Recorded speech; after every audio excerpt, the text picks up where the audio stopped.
Bonjour, bienvenue sur le réseau d'édification chrétienne REC, votre serviteur Célestin Oufoué. Ce matin, il nous fait plaisir de partager la parole de Dieu, ou de la méditer ensemble du moins, dans le livre de 1 Timothée, chapitre 4, le verset 12. Mais prions avant tout. Seigneur Dieu, ta parole est vraie, elle est puissante, elle est vivante, Seigneur. Nous voulons te prier afin que ce matin, tu puisses nous parler par elle. Seigneur, tu puisses nous visiter par elle. Tu puisses nous affranchir par elle. Tu puisses nous restaurer par elle, Seigneur. Éternel Dieu, ta parole guérit. Ta parole renouvelle. Ta parole transforme. Ce matin, je te prie pour moi. Que ta parole me transforme, Seigneur. Que ta parole me guérisse, Seigneur. Que ta parole me délivre. Je te prie pour mon frère. Je te prie pour ma soeur. Que ta parole ait son effet dans son cœur. Que ta parole la visite ou le visite, Seigneur. Que ta parole le transforme et que ta parole lui fasse du bien au nom puissant de Jésus. Seigneur, couvre-nous de ta protection et bénis-nous ce matin. Pour moi, mais peut-être le soir, pour mon frère, ma soeur ailleurs, partout dans ce monde. Seigneur, tu démontres même, Seigneur Dieu de gloire, par les oreilles dans chaque pays, que c'est toi qui tiens le monde entre tes mains. Pendant qu'il est 9 heures ici, ailleurs il peut être 15 heures, il peut être 20 heures. Tu es le maître de tout, Seigneur. Tu tiens le monde entre tes mains. Merci encore, Seigneur, de me faire voir cela par ta grâce ce matin, par ta puissante encore, ta puissante main, Seigneur. Père, nous avons chaque jour besoin de toi. On ne peut rien faire sans toi. Assiste-nous dans ta grâce, au nom de Jésus. Bénis ta parole, au nom de Jésus. Amen. Amen. Nous sommes bénis ce matin de pouvoir ensemble écouter la parole de Dieu, écouter Dieu nous parler et nous interpeller sur certaines affaires de notre vie de tous les jours. Et c'est ce qui est merveilleux avec notre Seigneur et notre Dieu, qui sait là où nous toucher pour nous mettre sur le droit chemin. Alors ce matin, je voudrais que nous puissions regarder cette directive que Paul donnait à Timothée et voir comment cela peut s'appliquer à notre vie, comment cela peut nous aider à aller de l'avant dans notre vie de tous les jours, pour notre épanouissement spirituel, mais pour notre épanouissement social et professionnel aussi. Je veux dire à quelqu'un que ta vie spirituelle n'est pas différente de ta vie sociale ni de ta vie professionnelle. Les deux vont ensemble. Les deux vont ensemble. C'est ça la vie chrétienne. Les deux vont ensemble. On ne les dissocie pas. Parce que si on veut les dissocier, on n'est pas dans la volonté de Dieu. Mais les deux vont ensemble. Je voudrais qu'on puisse se rappeler que comme identité, en tant qu'enfant de Dieu, nous sommes ambassadeurs. Ambassadeurs de la cité céleste sur la terre. C'est là, quand Jésus-Christ nous a rachetés, quand il nous a délivrés de nos péchés, il a fait de nous ambassadeurs de la cité céleste sur la terre. Alors en tant qu'ambassadeur, il y a des attitudes à adopter afin qu'on soit épanoui, non seulement dans nos relations avec notre Dieu, avec notre cité céleste, mais aussi là où nous sommes en tant qu'ambassadeurs. Nous devions représenter comme il se doit notre cité céleste. Alors Paul s'adresse ici à Timothée en lui donnant des directives. En lui donnant des directives afin que Timothée puisse savoir comment se tenir dans la maison de Dieu, qui est la colonne et l'appui de la vérité. Paul s'adresse à Timothée pour lui donner des directives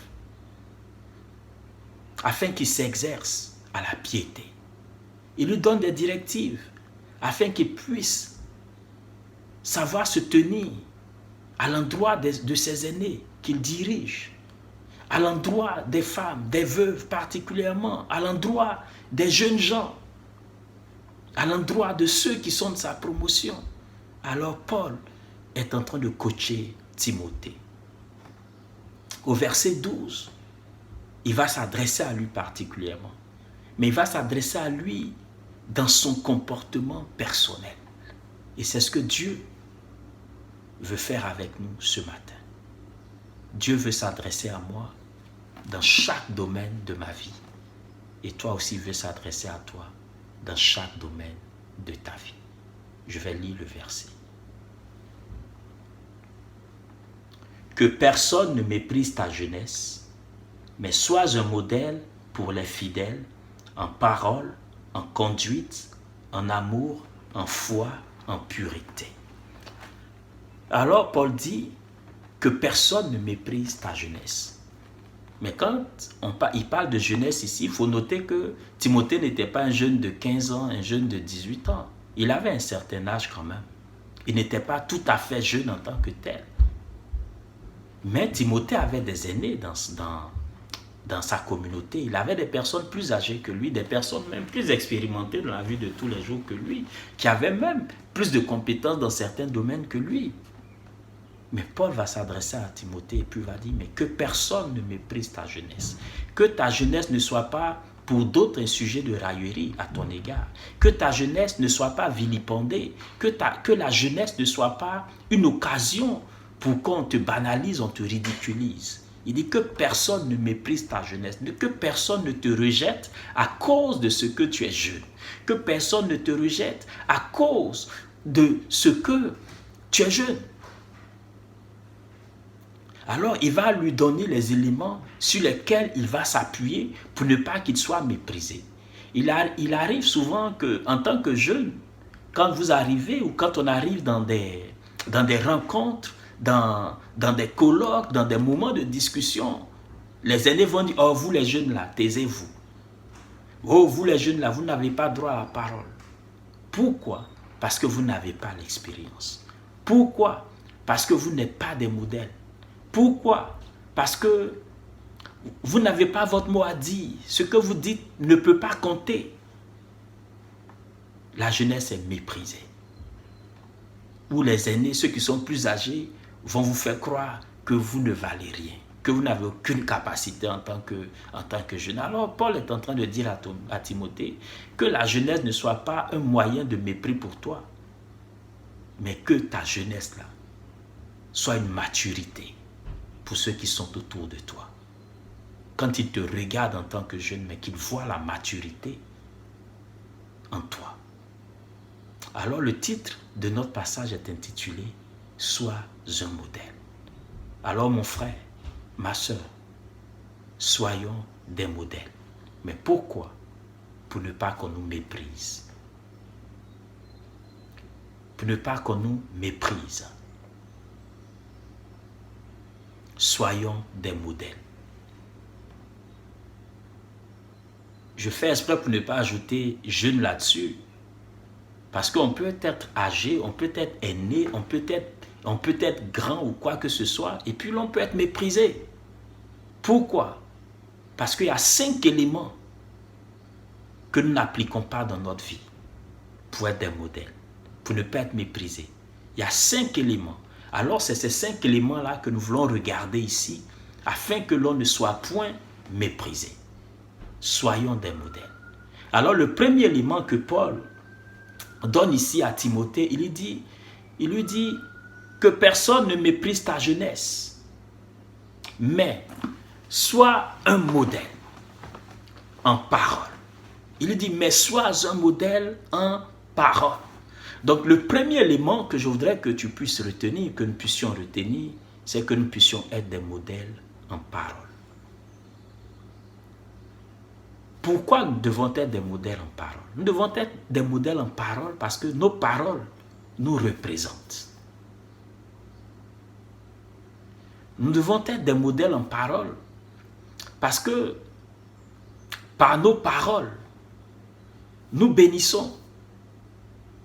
Mais par nos paroles aussi, nous maudissons.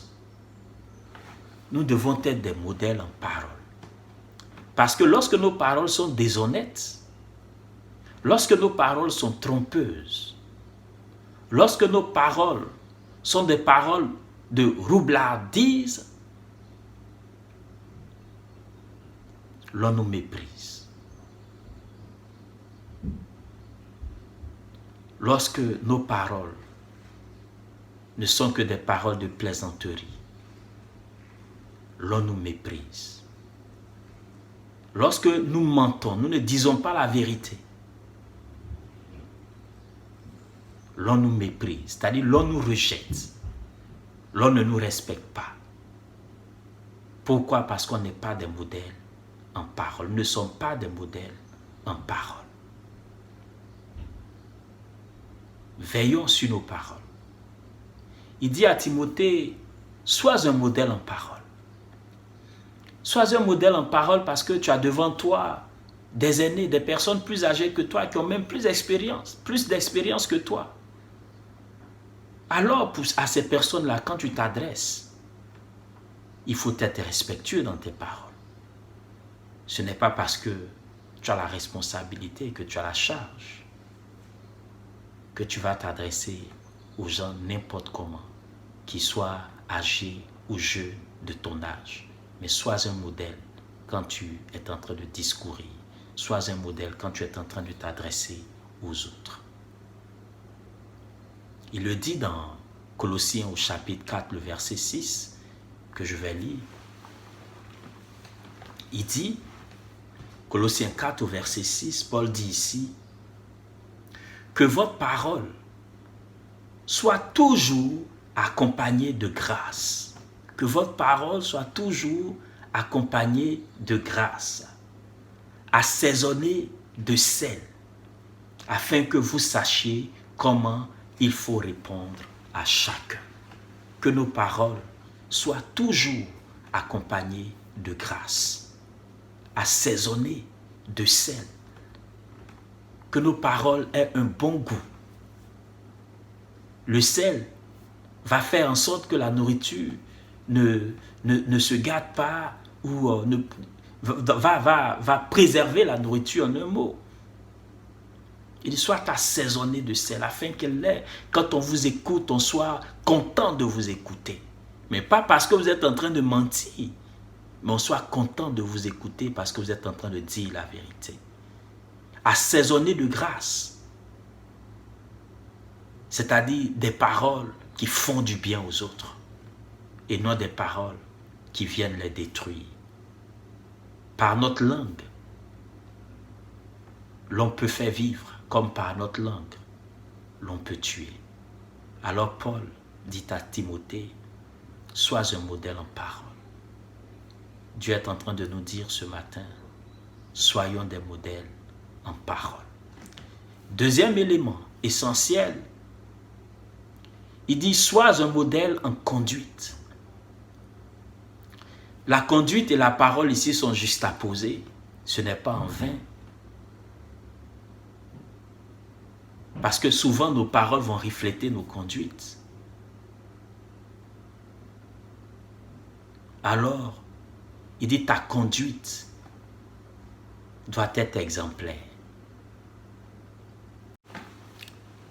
Oui, notre conduite doit être exemplaire. Il dit, sois un modèle en parole, deuxièmement, en conduite. Qu'on ne puisse pas t'attaquer sur ta conduite. Quand quelqu'un veut te mépriser, qu'il ne puisse pas t'attaquer sur tes paroles, qu'il ne puisse pas t'attaquer sur ta conduite.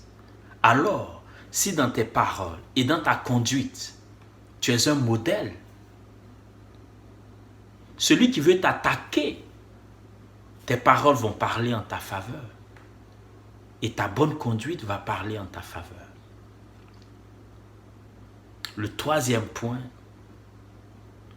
il lui dit, sois un modèle en amour. Quand on dit aimer son prochain comme soi, l'amour pour moi est un concept qui souvent est difficile à définir. Mais ici, on a un exemple pratique de l'amour que je vais prendre le temps, que je vais lire pour qu'on puisse regarder un peu comment manifester cet amour-là, comment le pratiquer. Dans le livre de 1 Jean au chapitre 3, le verset, je vais lire à partir du verset 17, les versets 17 et 18. Pour voir, mais quand on parle d'aimer son prochain, quand on parle d'amour, ça veut dire quoi? C'est un concept complexe des fois. Des fois, c'est une vue de l'esprit. Mais de comment l'on peut le rendre pratique et concret. Il dit ceci. Si quelqu'un possède les biens du monde et que voyant son frère dans le besoin, il lui ferme ses entrailles, comment l'amour de Dieu demeure-t-il en lui? Petits enfants, n'aimons pas en parole et avec la langue, mais en action et avec vérité. Voici ce que c'est que l'amour. Aimons en action et avec vérité. La vérité accompagne nos actions à l'endroit des autres. Il est en train de dire à Timothée, fais de bonnes œuvres, assiste les veuves, sois attentif aux jeunes gens, soutiens les vieillards. Oui, l'amour, ce n'est pas seulement par la parole, ce n'est pas seulement par la langue, mais par des actions et en vérité. En plus d'être un modèle en amour, il dit, sois un modèle en foi. Sois un modèle en foi, c'est être ferme dans la foi que nous professons. Nous confessons que Jésus-Christ est venu mourir à la croix pour nos péchés, afin que quiconque croit en lui ne périsse point, mais qu'il ait la vie éternelle. Oui, c'est le fondamental de notre foi. Alors sois ferme dans cette foi-là, afin que tu ne puisses pas balloter à tout vent de doctrine. Il y a tellement d'enseignements, de faux docteurs, tellement d'enseignements qui pilulent, ça et là, qui disent simplement que l'œuvre à la croix de Jésus ne suffit pas. Qu'en plus de l'œuvre à la croix de Jésus, il faut ajouter autre chose. Il faut ajouter autre chose pour être sauvé. Ce qui est archi faux. L'œuvre à la croix de Jésus-Christ est suffisante pour rebâtir notre relation avec Dieu, pour construire notre relation avec Dieu. Ce ne sont pas nos bonnes actions qui nous sauvent. Nous sommes encouragés à faire de bonnes actions. Mais ce ne sont pas nos bonnes actions qui nous sauvent. C'est notre foi en Jésus-Christ qui nous sauve. Alors, lorsque nous sommes sauvés, lorsque notre foi en Jésus-Christ est engagée, les bonnes actions, les bonnes œuvres vont suivre notre foi. Parce que cela marche ensemble, cela va ensemble. Mais ce ne sont pas nos bonnes œuvres, ce ne sont pas nos bonnes actions qui nous donnent la vie éternelle. Sois ferme dans cette foi-là que tu professes. Quand on viendra te dire qu'il ne faut pas se marier pour être sauvé, quand on viendra te dire qu'il faut s'abstenir de telle nourriture pour être sauvé, quand on viendra te dire qu'il faut faire du bénévolat ou quoi que ce soit pour être sauvé, c'est archi faux, ce n'est pas ce qui sauve. Ce qui sauve, c'est ta foi en Jésus-Christ. C'est le fait d'accepter Jésus-Christ comme ton sauveur et ton Seigneur. Un point, un trait. Soyons des modèles dans notre foi. Ou du moins, soyons des modèles en foi, afin de ne pas être méprisés. Soyons des modèles en foi, afin de ne pas vaciller dans notre foi